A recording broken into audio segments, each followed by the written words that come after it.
Monsieur le Président du groupe de la Banque africaine de développement, Mesdames et Messieurs les gouverneurs de la Banque africaine de développement, distingués invités, Mesdames, Messieurs,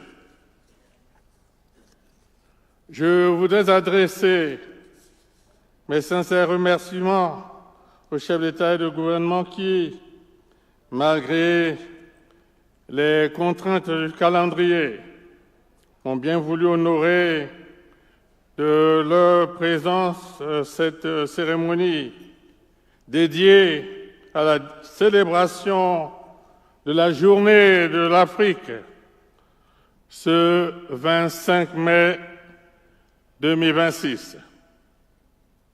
En exprimant ma profonde gratitude aux délégations et personnalités ici présentes, je souhaite à tous une fraternelle bienvenue et un agréable séjour en République du Congo. C'est avec honneur et déférence que je prends la parole ce jour à l'occasion de la célébration de la Journée de l'Afrique, ce 25 mai 2026, date pétrie d'histoire et marquant le 63e anniversaire de la création de l'Organisation de l'Unité africaine, devenue Union africaine, le 9 juillet 2002 à Durban, en Afrique du Sud. Cet événement majeur coïncide avec le démarrage ce matin, ici à Brazzaville, des 61e Assemblées annuelles du groupe de la Banque africaine de développement, couplé à la 52e Assemblée du Fonds africain de développement. Nous magnifions aujourd'hui les idéaux d'unité et solidarité, de souveraineté et intégrité, de justice sociale et développement portés par l'Union africaine et qui rejoignent les valeurs d'excellence, d'esprit d'équipe, d'intégrité, de professionnalisme et de transparence incarnés par la Banque africaine de développement. La Journée de l'Afrique, célébrée le 25 mai de chaque année, consacre le couronnement des combats menés par les pères des indépendances africaines qui ont élevé au prix de leur sang ou au péril de leur vie le don de soi pour l'Afrique, à jamais gravé sur le marbre de la mémoire continentale. Aussi, pouvons-nous dire avec fierté et reconnaissance que c'est leur jour aujourd'hui. La célébration de la Journée de l'Afrique sublime l'immortalité de leur dessein parfois imbibé du sang, du sacrifice de leur vie. Les grands hommes ne meurent jamais. Au trône de la gloire, héros éternels, ils resteront toujours. Le disant avec grande émotion, je pense à Eduardo Montland, premier président du Frélimo, père du Mozambique indépendant, assassiné en 1969. Amilcar Cabral, homme politique panafricain de Guinée-Bissau, assassiné le 20 janvier 1973 à Conakry. Samora Moïse Machel, premier président de la République populaire du Mozambique, mort le 19 octobre 1986 en Bouzini, en Afrique du Sud, dans un drame aérien aux causes toujours obscures. Emery Patrice Lumumba, Premier ministre de juin à septembre 1960, grande figure de l'indépendance de la République démocratique du Congo, assassiné le 17 janvier 1961. Ondja Ayenda, héros et figure clé du mouvement populaire de libération de l'Angola, martyr du sang versé. Sibiko, militant noir d'Afrique du Sud, un des principaux artisans de la lutte contre l'apartheid, assassiné en détention par la police. Marien Gouabi,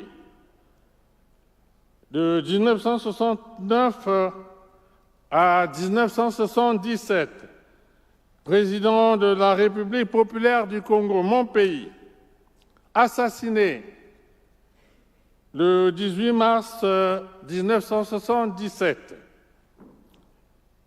Par son soutien ardent aux luttes de libération en Afrique, il a marqué d'une empreinte indélébile les conquêtes des peuples sur le chemin de la liberté, de la justice et de la prospérité. Grâce à l'engagement remarquable de ses fils, l'Afrique, bien que bafouée par des siècles d'esclavage suivis de longues décennies de colonisation, a su se relever progressivement. Elle a fait face avec foi et courage aux manques et autres défis récurrents. En cela, je rends un vivant hommage à ces valeureux combattants de la liberté et de l'émancipation africaine, et notamment Kenneth Kaunda de la Zambie, père de l'indépendance et ancien premier président de ce pays, Kwame Nkrumah, premier président du Ghana, panafricaniste, ayant prôné l'indépendance totale du continent et la création des États-Unis d'Afrique. Ahmed Sékou Touré, un des leaders du parti RDA, nationaliste africain, qui avait rejeté par un non massif la communauté franco-africaine proposée par le général Charles de Gaulle lors du référendum de 1958. Léopold Sédar Senghor, premier président du Sénégal en 1960, acteur majeur de la décolonisation en Afrique francophone. Félix Houphouët-Boigny, ancien président de la Côte d'Ivoire, pionnier de la lutte pour la libération, l'autonomie et l'indépendance de l'Afrique. Modibo Keïta, premier vice-président africain de l'Assemblée nationale française. Il proclama l'indépendance de l'ancien Soudan français, devenu République du Mali par la suite. Julius Nyerere, ancien président de la République de Tanzanie, chantre d'un socialisme à l'africaine, fondateur du parti indépendantiste l'Union nationale africaine du Tanganyika. Jomo Kenyatta, ancien militant indépendantiste et ancien président de la République du Kenya. Barthélemy Boganda, grand défenseur des idéaux panafricains, guidé par la volonté de créer les États-Unis d'Afrique centrale. Père fondateur et premier président de la République centrafricaine de 1958 à 1959, mort le 29 mars 1959 dans un accident d'avion demeuré énigmatique. Gamal Abdel Nasser, nationaliste égyptien prônant l'unité des peuples arabes et engagé dans la lutte contre l'oppression britannique, grand nom de la révolution égyptienne et de la montée en puissance du tiers-monde en force politique, figure phare du mouvement des non-alignés. Le roi Mohamed V du Maroc, opposé à la domination espagnole et principal soutien du mouvement indépendantiste marocain, Istiqlal, père de la nation marocaine moderne et soutien des luttes de libération en Afrique.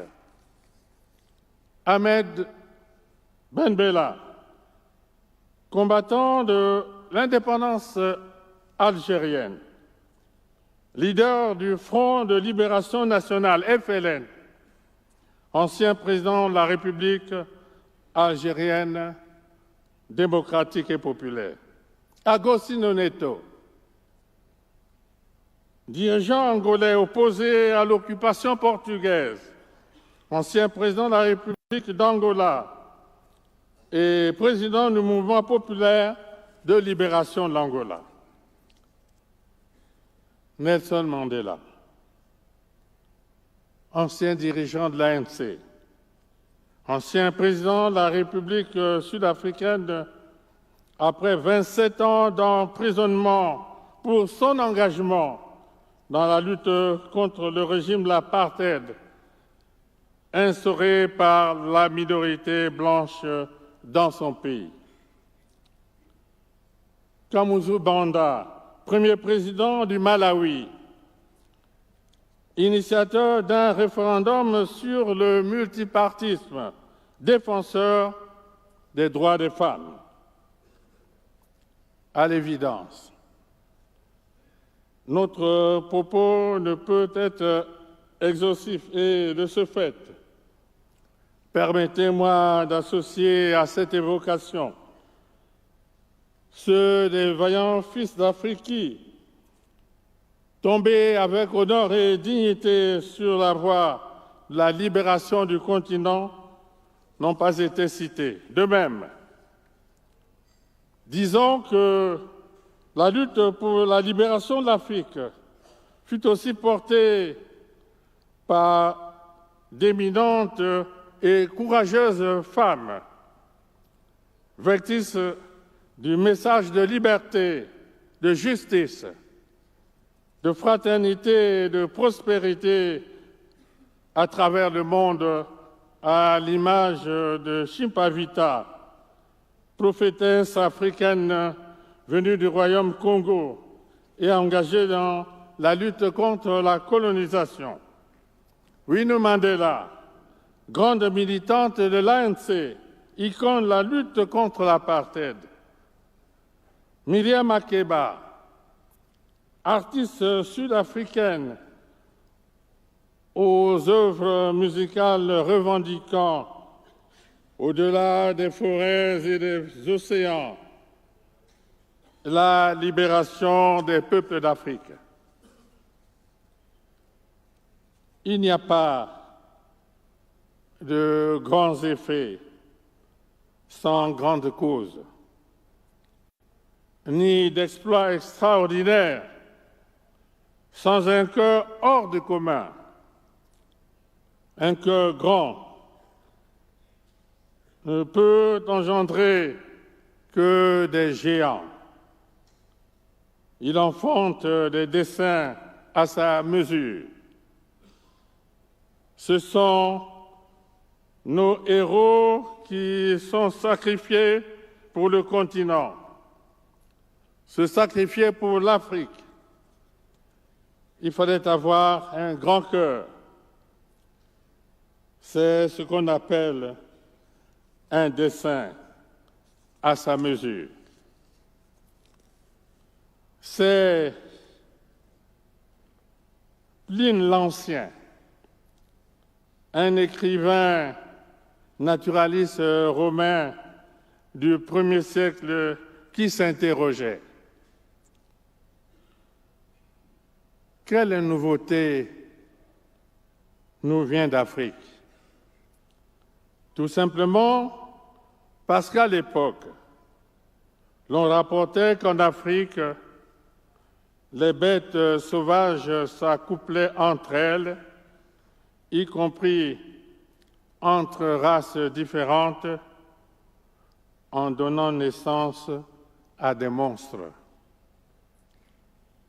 Pour bon nombre de personnes, l'Afrique a été la mère de nouveautés étranges et monstrueuses. Pline l'Ancien, qui a pourtant vécu à Rome, n'ignorait pas l'existence de prestigieuses civilisations africaines, notamment celle des pharaons d'Égypte. Il ne pouvait pas méconnaître que l'alliance stratégique de Jules César avec Cléopâtre, destinée à consolider le trône de la reine et à placer l'Égypte sous la protection de Rome, s'est alignée sur une civilisation millénaire qui, du haut de ses imposantes pyramides, observait et pouvait décrire une bonne partie de l'histoire de l'humanité. Il ne pouvait non plus se douter que la ville de Carthage, plateforme stratégique de renom qui, sous la conduite du général Hannibal, a mis à mal l'Empire romain au cours de 3 guerres, entre 264 et 146 avant Jésus-Christ, était en Afrique. Plus près de nous, au XIIIe siècle, l'empereur du Mali, Mansa Moussa, possédait une fortune colossale, bien loin d'une Afrique des pauvretés évoquée par les détracteurs du continent. En questionnant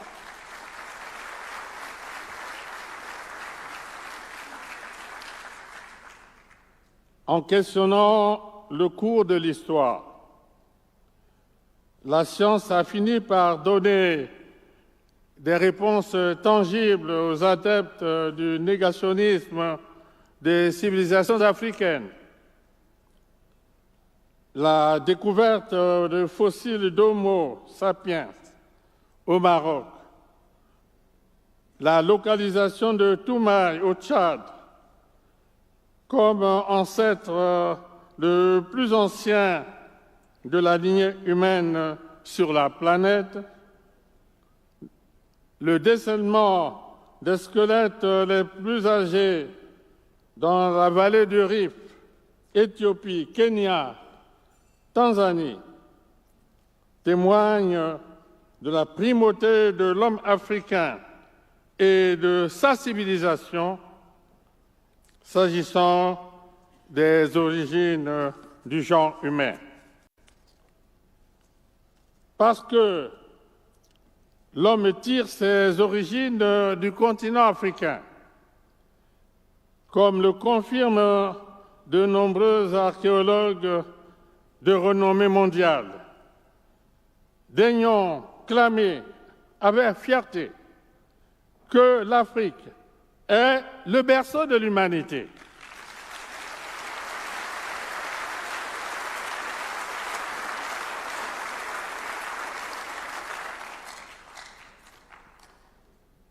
Il reste que sur ces questions,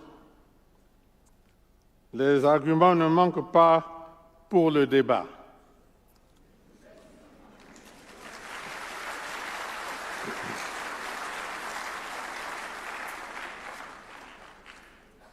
Mais, confortés par des connaissances scientifiques pertinentes et irréfutables, la reconnaissance universelle des évolutions inhérentes à la genèse de l'humanité confère à l'Afrique une importante dimension de pionnier en termes de responsabilité face aux défis du développement.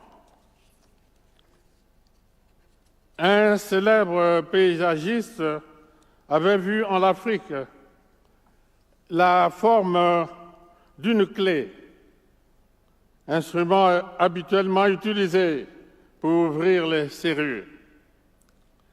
Si l'on transpose cette image au prisme d'évolution de l'économie mondiale, notre continent apparaît comme le creuset de la prospérité des États et du bien-être des peuples.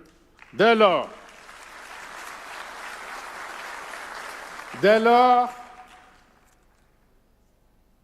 quelle nouveauté nous vient d'Afrique? À n'en point douter, l'Afrique sera la clé incontestable pour ouvrir la porte du futur de l'humanité au moment où les défis climatiques deviennent de plus en plus une réalité préoccupante pour la survie de l'espèce humaine.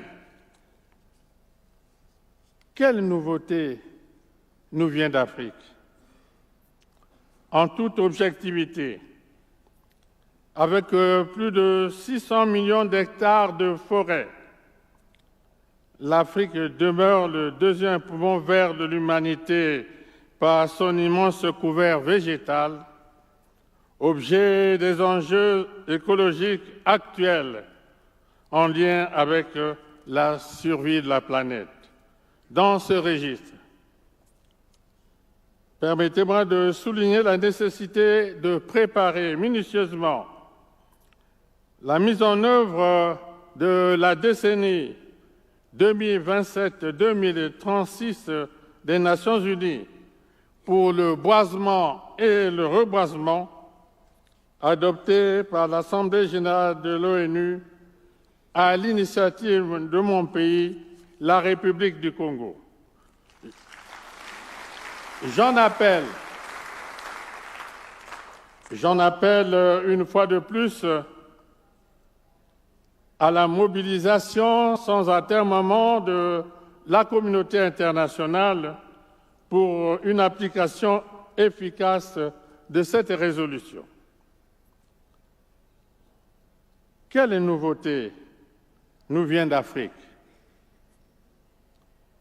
Cette journée africaine 2026 est célébrée sous le thème « Garantir une disponibilité durable de l'eau et des systèmes d'assainissement sûrs pour atteindre les objectifs de l'agenda 2063 ». en connaissance de cause. L'Afrique abrite d'importants réservoirs d'eau douce grâce à son considérable potentiel hydrographique alimenté entre autres par le fleuve Congo, le Nil, le Zambèze, la Volta. En outre, l'on note qu'en Afrique, les zones équatoriales et tropicales bénéficient d'une forte pluviométrie. Quelle nouveauté nous vient d'Afrique? L'Afrique comptera à l'horizon 2050 2,5 milliards d'habitants majoritairement jeunes, bras valides pour la mise en valeur de ces ressources encore peu exploitées, voire intactes, dans différents secteurs comme les forêts, les mines, les hydrocarbures, l'énergie. Quelle nouveauté nous vient d'Afrique? Il nous faut persévérer sur la voie de l'effort pour donner un contenu à la zone de libre-échange continentale africaine, ZLECAf en sigle, qui possède du panafricanisme économique, panafricanisme de développement au bénéfice du commerce intra-africain, de l'avènement d'un marché unique et intégré de biens et de services sur l'ensemble du continent, de la facilitation plus grande de la libre circulation, je répète, facilitation plus grande de la libre circulation des personnes et des biens. Aujourd'hui, le monde se recompose et l'Afrique ne peut aller au développement sans infrastructures routières, ferroviaires, aéroportuaires, maritimes et énergétiques. S'agissant de l'énergie, près de 600 millions d'Africains n'ont actuellement pas accès à l'électricité, ce qui représente environ la moitié de la population du continent. Pour combler ce déficit, le groupe de la Banque mondiale et le groupe de la Banque africaine de développement se sont lancés dans une mission visant à fournir l'électricité à 300 millions de personnes sur le continent d'ici 2030.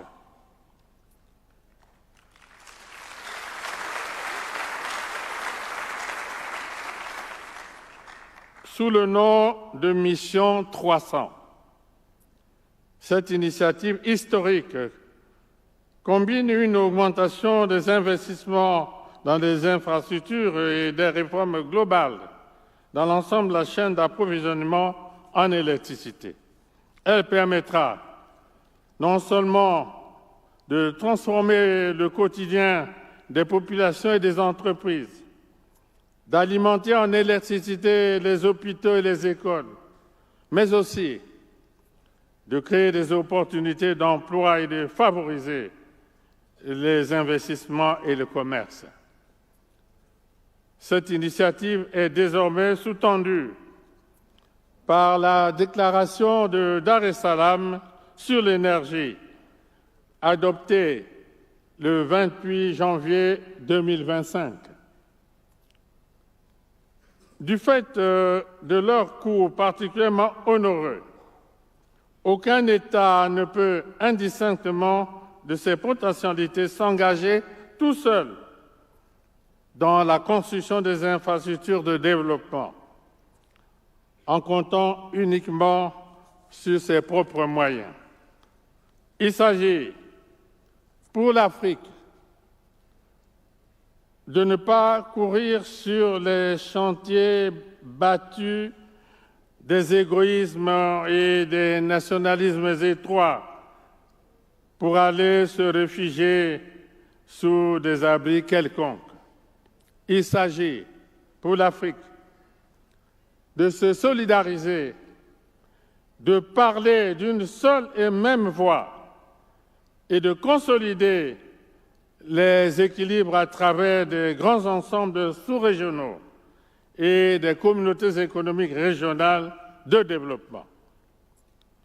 Chaque fois qu'ils se sont mis ensemble, les pays africains ont été capables de grandes victoires, notamment de négocier des partenariats stratégiques, de mobiliser des financements adéquats, d'accélérer leur marche vers le développement. Monsieur le Président de la République gabonaise et chers frères, Mesdames et Messieurs, le combat pour la liberté est indissociable du combat pour la paix. Permettez-moi de renouveler mon engagement en faveur de la cause libyenne pour laquelle mes pairs m'ont confié depuis 2016 le mandat de conduire le comité de haut niveau de l'Union africaine sur la Libye. Je voudrais aussi rappeler les autres crises récurrentes au Sahel, au Soudan du Sud et à l'est de la République démocratique du Congo. Les générations d'hier nous ont légué l'organisation de l'unité africaine, désormais Union africaine. Les exigences d'aujourd'hui sont essentiellement centrées sur le développement. Le plus long voyage commence par le premier pas.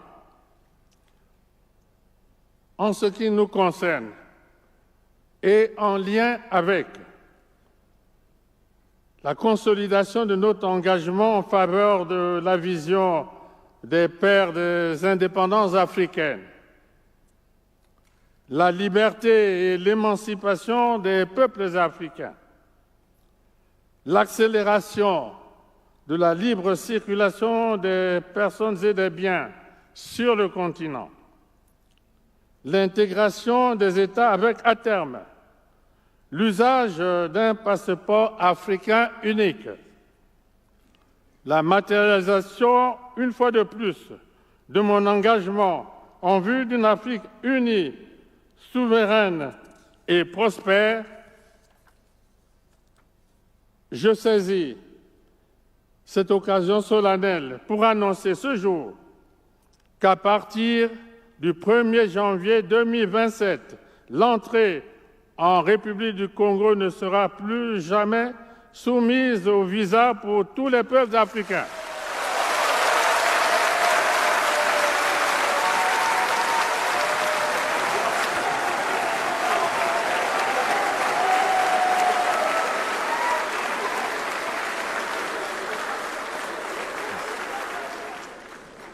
La République du Congo, dans l'accélération de sa marche vers le développement, continuera d'apporter sa contribution à l'édification d'une Afrique résolument engagée et déterminée sur la voie de l'unité et de la prospérité. Vive l'Afrique, vive l'Union africaine, bonne fête à tous, je vous remercie.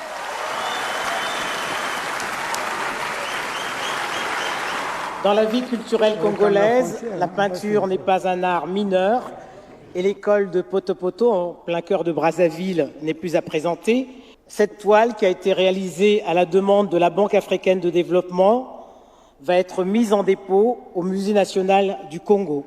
Monsieur le Président de la Banque africaine de développement, je vous invite pour une photo de famille avec l'artiste.